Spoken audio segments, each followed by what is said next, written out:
ചായ, ഇവിടെ എന്താ നടക്കുന്നേ? ചായ എല്ലടി കട്ടൻ. അവളും അവളുടെ ഒരു ചായയും.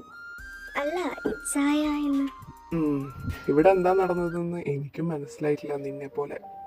എന്താ അവര് തമ്മില്? കണ്ടിട്ടാണെങ്കിൽ തലയിലെ കിളിയൊക്കെ പറന്നു പോണം. അതിന് നിന്റെ തലയിൽ വല്ലതും വേണ്ടേ? വേണമെങ്കിൽ കുറച്ച് കളിമണ്ണ് ഉണ്ടാവും. ഈ സീരിയസ് ടൈമിലാണോ താൻ ചളു പഠിക്കുന്നത്? ഓ, ചളുവാണെന്ന് മനസ്സിലായല്ലോ, സമാധാനം. എടോ, ഒരു ഡൗട്ട്. എന്താ പറ.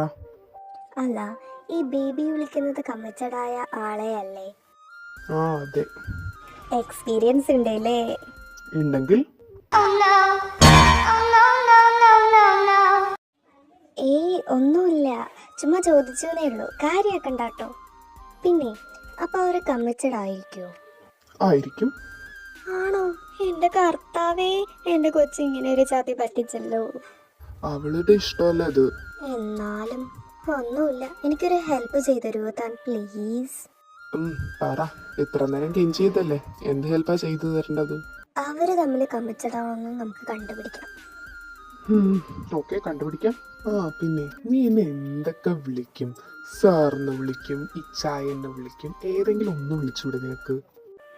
അതും ശരിയാണ്. ഞാൻ എന്നാ തന്നെ ഹബ്ബിന്ന് വിളിക്കട്ടെ. ചുമ്മാ പറഞ്ഞതാണ് കേട്ടോ. ഞാനെന്നാ സിച്ചാന്ന് വിളിക്കാം. സാറിലെ സിയും ഈ ചായയിലെ ചായയും. എങ്ങനെയുണ്ട്? നിന്നോടൊന്നും പറഞ്ഞിട്ട് കാര്യമില്ല. അല്ല, നിന്റെ മേലെ വല്ല ബാധ കൂടിയിട്ടുണ്ടോ? ചില സമയത്ത് ഒരു ക്യാരക്ടർ, ചില സമയത്ത് വേറൊരു ക്യാരക്ടർ. എന്റെ ചായ ഞാൻ പറയാം. ആത്മാവോ? അതെ ചായ, ആത്മാവ്. ഇവിടെ മുമ്പൊരു താമസക്കാർ താമസിച്ചിരുന്നു. രുക്മണി എന്നായിരുന്നു പേര് ആ ലേഡിയുടെ. ആ ലേഡിക്ക് ആരും ഉണ്ടായിരുന്നില്ല. അവരൊരു പയ്യനായിട്ട് ഇഷ്ടത്തിലായിരുന്നു. ആ പയ്യൻ അവരുടെ സ്വർണ്ണമൊക്കെ എടുത്തിട്ട് അവരെ കൊന്നിട്ട് പോയി. അതിനുശേഷം ആ പ്രേതം എൻ്റെ മേലെ കയറിയിരിക്കുന്നത്. പിന്നെ ആരെയും കല്യാണം കഴിച്ചാൽ അവരെയും കൊല്ലും. എനിക്ക് ഇച്ചായനോട് ഇപ്പോഴെങ്കിലും അത് പറയണം തോന്നി, അതാ ഞാൻ പറഞ്ഞേ. ഇത് FF-ലെ കഥയാ? മനസ്സിലായില്ലേ? അല്ല, നീ അമ്മയോട് പോയിട്ട് എന്തു പറയും? സിമ്പിൾ, എനിക്ക് തന്നെ ഇഷ്ടമല്ലാന്ന്. അപ്പൊ അവൾക്ക് എന്നെ ഇഷ്ടമല്ലേ? ധ്രുവ്, നീ എന്തൊക്കെയാ ചിന്തിച്ചു കൂട്ടുന്നത്? അതൊക്കെ വിട്. എടോ, താൻ എന്ത് ഉദ്ദേശത്തിൽ എന്നെ ബേബി വിളിച്ചേ? പറ. എനിക്ക് ബേബി വിളിക്കണം തോന്നി, ഞാൻ വിളിച്ചു. ഇനിയും ഞാൻ ബേബി എന്ന് വിളിക്കും. ഇനിയും വിളിച്ചാലുണ്ടല്ലോ തന്നെ ഞാൻ കൊല്ലും. ഓഹോ, എന്നാ നീ കൊന്നോ, ബട്ട് ഞാൻ ബേബിന്നേ വിളിക്കുള്ളൂ. ഇതെന്തൊരു കഷ്ടോ കർത്താവേ. കർത്താവിനെ കൽപ്പിച്ച കൊല്ലൊരു നല്ല പെൺകുട്ടിക്ക് ഇടം കൊടുത്തു. ഒന്ന് മിണ്ടാതിരിക്കണം. ഞാൻ മിണ്ടാതിരിക്കാം, പക്ഷേ മിണ്ടാതിരിക്കണമെങ്കിൽ നീ എനിക്കൊരു കിസ് തരാം. എന്നാ ഞാൻ മിണ്ടാതിരിക്കാം. എന്റെ കയ്യിൽ നിന്ന് താൻ മിക്കവാറും വാങ്ങും. മിണ്ടാതിരുന്നു അവിടെ. No problem baby. താൻ ആ ബേബി വിളിയൊന്ന് നിർത്തോ പ്ലീസ്? നിർത്താം, ബട്ട് വൺ കണ്ടീഷൻ. നീ എന്നൊന്ന് ഹഗ് ചെയ്യും, അത്രേ ഉള്ളൂ. എന്താ ഹഗ്ഗോ? അതൊന്നും പറ്റില്ല. Are you flirting with me? താൻ ഫ്ലേർട്ട് ചെയ്തതാണോ ഇപ്പൊ കണ്ടേ? ഇയാൾ എന്നെയും കാട്ടിൽ നന്നായി ഫ്ലേർട്ട് ചെയ്യുന്നുണ്ടല്ലോ. ഞാൻ ഫ്ലേർട്ട് ചെയ്ത ആളുകളൊക്കെ എനിക്ക് പ്രാഗിയിട്ടുണ്ടാവും. അതായിരിക്കും എനിക്ക് ഇയാൾ എങ്ങനെ കിട്ടിയത്. ഓയ് മാഡം, എന്താ ആലോചിക്കുന്നത്? ഏയ് ഒന്നുമില്ല. ഐ തോട്ട് ദാറ്റ് താൻ നിഷ്കുവാണെന്ന്, ബട്ട് അല്ല എന്ന് എനിക്കിപ്പോ മനസ്സിലായി. മനസ്സിലായല്ലോ. പിന്നെ എന്താണ്, താൻ ഈ ടോപ്പിക് ഒന്ന് വിടാം നമുക്ക്, അതാ നല്ലത്. പിന്നെ അവരെങ്ങനെങ്കിലും സെറ്റാക്കണം. അവരെന്തായാലും ഇപ്പൊ വന്നിട്ട് നോ പറയുള്ളൂ. നമുക്ക് എന്തെങ്കിലും ചെയ്യണം.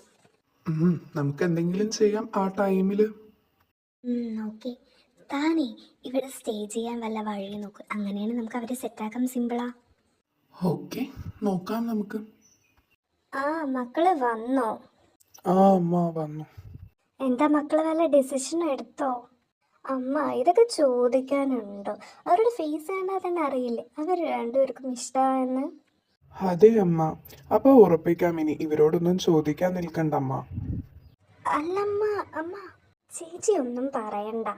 അല്ലടാ, അത് നീ ഒന്നും പറയണ്ടടാ, ഞങ്ങൾക്കെല്ലാം മനസ്സിലായി. കൊച്ചു കള്ള, ഈ ആരവ സംസാരിക്കാൻ വിടുന്നില്ലല്ലോ, അതുപോലെ യുക്കിയും വിടുന്നില്ലല്ലോ. ഇവരെന്താ ഉദ്ദേശിക്കുന്നത് ഒന്നും മനസ്സിലാവുന്നില്ല. എനിക്ക് അമ്മയെ കാണുമ്പോൾ എൻ്റെ അമ്മയെ പോലെ തോന്നുവാണ്. ഞാൻ ഈ അമ്മ എൻ്റെ സ്വന്തം അമ്മയെ കരുതിക്കോട്ടെ. അതിനെന്താ മോനെ ആരവ്, നിന്റെയും അമ്മതും കൂടി തന്നെയാ ഞാൻ. അല്ല, നിങ്ങളുടെ പാരൻസിന് എന്താ സംഭവിച്ചേ? ഞങ്ങളുടെ പാരൻസ് കുഞ്ഞിലേ മരിച്ചു. പിന്നെ ഞങ്ങളെ നോക്കിയതെല്ലാം അങ്കിളാണ്. അങ്കിൾ ഇപ്പോൾ സ്റ്റേറ്റ്സിലാണ്, എവിടെയില്ല. ഓ അമ്മ, നാളെയല്ലേ വിഷു, അപ്പോൾ ഇവരിവിടെ സ്റ്റേ ചെയ്യട്ടെ? ഓ, ഇവളുടെ ഐഡിയ സീനാണല്ലോ. ആരോ നിന്നെയും കാട്ടിലും ഐഡിയ അവൾക്കുണ്ട്. ആ മക്കളെ, അന്ന് നിങ്ങൾ ഇവിടെ സ്റ്റേ ചെയ്യും. ആ അമ്മ, ഞങ്ങളിവിടെ സ്റ്റേ ചെയ്യാം. എടാ, ഞാനൊന്നും ഇവിടെ സ്റ്റേ ചെയ്യില്ല കേട്ടാ. ഇവനെന്താ ഞാൻ പറഞ്ഞിട്ടൊന്നും കേൾക്കാത്ത പോലെ ഇരിക്കുന്നത്? ഓ ഗോഡ്, എല്ലാം കയ്യിൽ നിന്ന് പോയല്ലോ. ഇനി ഞാൻ എങ്ങനെ ഇവരോട് പറയും സിച്ചാനെ എനിക്ക് ഇഷ്ടമല്ല എന്ന്? ഇവരാണെങ്കിൽ ഭയങ്കര സന്തോഷത്തിലാണ്. ഇപ്പം എന്തായാലും പറയണ്ട, ഇവരുടെ സന്തോഷം ഞാനായി കളയണ്ട. അല്ലമ്മ, നിങ്ങൾക്ക് വിഷു? ഓ അതറിയില്ലേ, അമ്മയും അച്ഛയും കല്യാണം കഴിച്ചത് പ്രണയിച്ചിട്ടാണ്. അച്ഛൻ ക്രിസ്ത്യനും അമ്മ ഹിന്ദുവാണ്. അപ്പം ഞങ്ങൾ എല്ലാം ആഘോഷിക്കും. അല്ല, അപ്പ അച്ഛൻ? അമ്മ ഗ്യാസ് ഓപ്പൺ ആണ് തോന്നുന്നു, പോയി നോക്കൂ. ആ, ഞാൻ പോയി നോക്കട്ടെ. ഞാൻ അച്ഛനെ കുറിച്ച് പിന്നെ പറഞ്ഞു തരാം. ഓ, ചോദിക്കണ്ടായിരുന്നു. പക്ഷേ സർ, ഇപ്പം ഇവരോടൊന്നും പറയണ്ട നമ്മൾ പരസ്പരം ഇഷ്ടത്തിലല്ല എന്ന്. അവർ അത്രയും ഹാപ്പിയാണ്. നമ്മളായിട്ട് ആ ഹാപ്പിനെസ് കളയണ്ട. പക്ഷെ പറയണം, പറയാതിരിക്കാൻ പറ്റില്ല. കുറച്ച് ദിവസം കഴിഞ്ഞിട്ട് നമുക്ക് പറയാം. അതുവരെ ഒന്ന് വെയിറ്റ് ചെയ്യണം സർ. ഞാനത് തന്നോട് അങ്ങോട്ട് പറയാൻ വന്നിരിക്കുകയായിരുന്നു. നമുക്ക് എന്തായാലും പറയണം. പറയാതിരുന്നാൽ നമ്മുടെ രണ്ടുപേരുടെയും ജീവിതമായിരിക്കും പോവുക. നമ്മളെന്തായാലും ഒന്നിച്ച് പോകാൻ നമ്മളെ കൊണ്ട് പറ്റില്ല. കാരണം രണ്ട് ഡിഫറെൻറ്റ് ക്യാരക്ടറുള്ള വ്യക്തികളാണ്. നമ്മുടെ ജീവിതം മുന്നോട്ട് പോവില്ല. അത് കാരണം പറയുക തന്നെ വേണം സർ. സിച്ചിനെന്തൊന്നും പറയാതെ പോയേ? ചേച്ചി, എനിക്ക് ബോറടിക്കണു. എന്നാ തിരിച്ചടിക്കി. ആ, അതിന് നീ എന്തിനാ എന്നെ തല്ലണു? നീ അടിക്കാൻ പറഞ്ഞു, അടിച്ചു. ചേച്ചി, നമുക്ക് ഡാൻസ് കളിക്കാം ബോറടി മാറ്റാൻ. അത് നല്ലൊരു ഐഡിയ ആണ്, വാ കളിക്കാം. എന്താ ഇവിടെ ചേച്ചി അനിയത്തിയും കൂടിയിട്ടൊരു ഡിസ്കഷൻ? ഒന്നുമില്ല, ഞങ്ങളിങ്ങനെ ബോറടിച്ചപ്പോൾ ഡാൻസ് കളിച്ചാലോ എന്ന് പറഞ്ഞിരിക്കുകയാണ്. എന്നാ ഞാനും വരാം. ഞാൻ അവനെയും കൂടി വിളിക്കാം, ധ്രുവിനെയും കൂടിയിട്ട്. ഇതാ വന്നല്ലോ അവൻ. ഇച്ചായ, ഞങ്ങളുടെ ഒപ്പം ഡാൻസ് കളിക്കാൻ വരൂ പ്ലീസ്. ഞാൻ കളിക്കാനൊന്നും ഇല്ലടാ യുക്കെ. നിങ്ങൾ കളിച്ചോ, ഞാൻ വേണമെങ്കിൽ എവിടെ ഇരുന്ന് നോക്കാം. ആ ശരി, എന്നാ പാട്ട് വെക്ക് ചേച്ചി.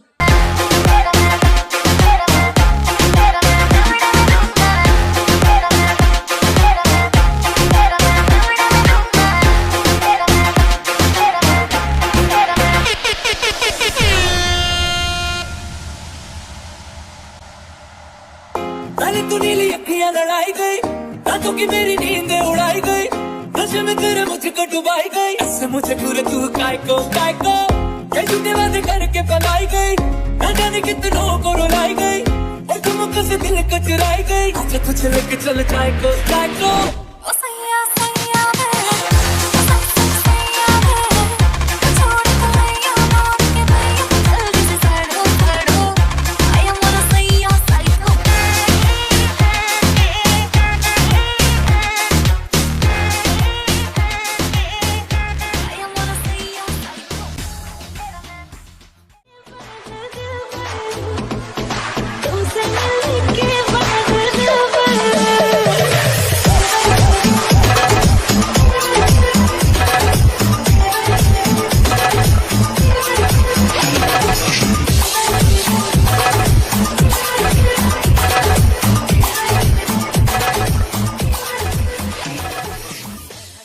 ഇവളെന്താ ഇങ്ങനെ ഡാൻസ് കളിക്കണത്?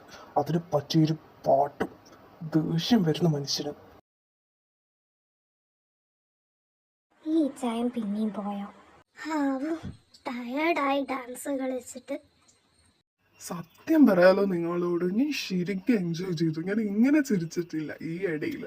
എന്തായാലും thank you so much for this help. Oh welcome welcome.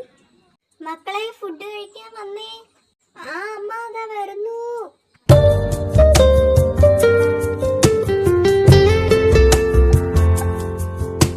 അമ്മ, ഇച്ചായൻ എവിടെ? കണ്ടില്ലല്ലോ. ഞാൻ പോയി വിളിച്ചിട്ട് വരാം അമ്മ. സിച്ച വായോ, അമ്മ കഴിക്കാൻ വിളിക്കുന്നു. എനിക്ക് വിശപ്പില്ല, ഞാൻ പിന്നെ കഴിച്ചോളാം. അതല്ലല്ലോ മോനെ നിന്റെ പ്രശ്നം. കാര്യം പറ, എന്താ പ്രശ്നം? ഒന്നുമില്ല. എടോ പറയടോ, എന്താ കാര്യം? നീ എന്തിനാ എങ്ങനെയൊക്കെ ഡാൻസ് കളിച്ചേ? ഓ അതാണോ സിച്ചൻ ദേഷ്യപ്പെടാനുള്ള കാരണം? ഞാൻ ഇനി അങ്ങനെ കളിക്കില്ല. പോരെ. Sorry sorry sorry. മിണ്ടടോ ഒന്ന്. മിണ്ടാം. എന്നാ വായോ, കഴിക്കാൻ പോവാം.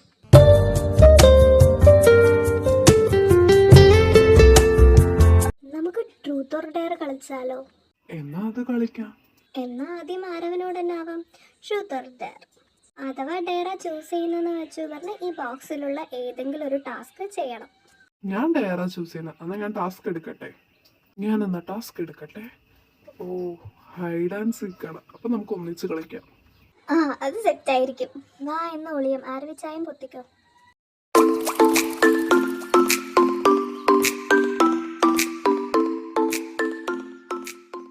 ഇവിടെ ഒളിയാം. ഇവിടെ ആരും വരില്ല. ഇതാ സിച്ചൻ വരുന്നു. സിച്ചൻ അങ്ങോട്ട് വാ. ഇതാ വരുന്നു. ഇവിടെ ആരെങ്കിലും ഉണ്ടോ? ഇങ്ങനെ നിക്കാം, അപ്പൊ അവൻ കാണില്ല. ഇങ്ങനെ നിക്കണമെന്ന് നിർബന്ധമുണ്ടോ? ഇല്ലെങ്കിൽ അവര് കാണില്ലേ? ഗോഡ്, ഹാർട്ട് ബീറ്റ് കൂട്ടുന്നല്ലോ. അക്കം പക്കം യാരുമില്ല ഭൂലോകം വേണം എന്നാസைதான் உன்னிருக்கத்திலே என்னாயுள் வரை உன்னரைப்பினிலே வேறென்ன வேண்டும் உலகத்திலே இந்த இன்பம் போதும் நெஞ்சினிலே ஏழு ஜென்மம் வாழ்ந்திருப்பேன் அக்கம் பக்கம் யாரும் இல்லா